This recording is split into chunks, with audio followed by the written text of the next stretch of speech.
Hey guys, it's Matty Collins back with another video here, and in today's video we're going to be talking all about the Sony a7 IV and nothing to do with the spec sheet because anyone can read that, but we're going to be talking a little bit about should you buy this camera based on some of the downfalls it has, and we're going to be talking about things that weren't necessarily highlighted in the announcement. But first, let's roll that intro, and yes, I did get new sunglasses.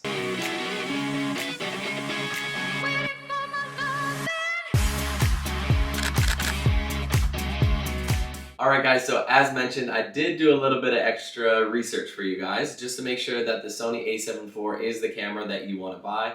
So first, if you could just take a second, scroll down and sauce me a like for the time it took to make this video. That goes a long way in helping my channel. In this video, we are going to be highlighting the low light performance, the rolling shutter performance, the 4K crop at 1.5 times, overheating, and the availability. Alright, so if you're watching this channel, chances are that you probably know who Matty Hoopoya is, and he did some non-scientific tests with both the a7S III and the a7 IV. In his test, both cameras were set all the way to 100,000 ISO, and it was checking the low light performance and specifically the noise in those shots. He concluded that pretty much these two cameras are on par, and that is not what I was expecting, especially with a 33 megapixel sensor on the a7 IV compared to the 12 megapixel sensor on the a7S III. So this is actually a really big upgrade, especially coming from the a7 III. The a7 IV is going to be drastically improved in terms of low light performance, so that's really great. It's probably because of the back illuminated sensor and the fact that it shoots at a 7K oversampled image. Next, we're going to be talking about rolling shutter on this a7 IV.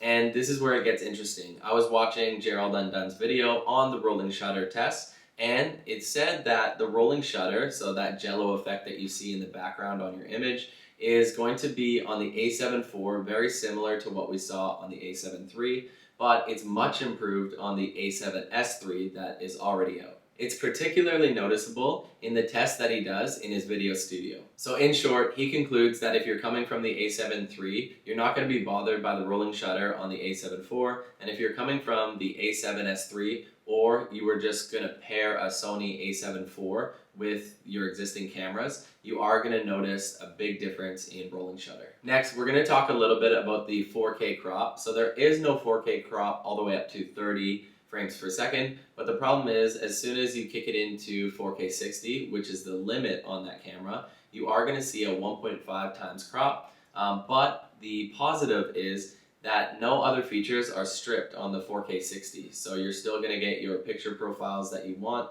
and there's going to be no problems there. So you just have to think to yourself, is the 4K 60 crop a deal breaker for this camera?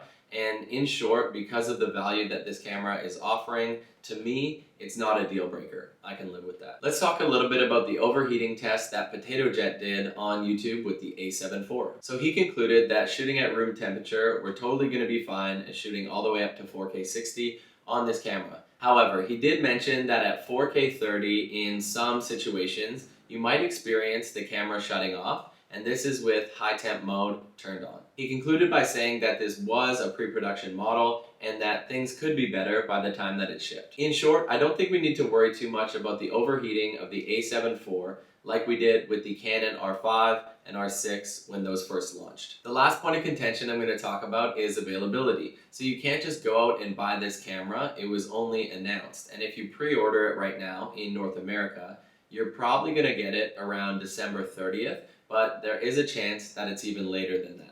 I live in China right now, so in Asia, they're talking about a late November release, and my fingers are crossed for that I would get it a month in advance, but it's yet to be seen. That about wraps up the video for today. Thank you so much for stopping by the channel. My hope is that I gave you guys enough information to determine whether you're going to buy this camera or not. For me, the a7 IV is as close as perfect of a camera for me, for what I shoot, and mainly because it's a hybrid, it's great at photo, it's great at video.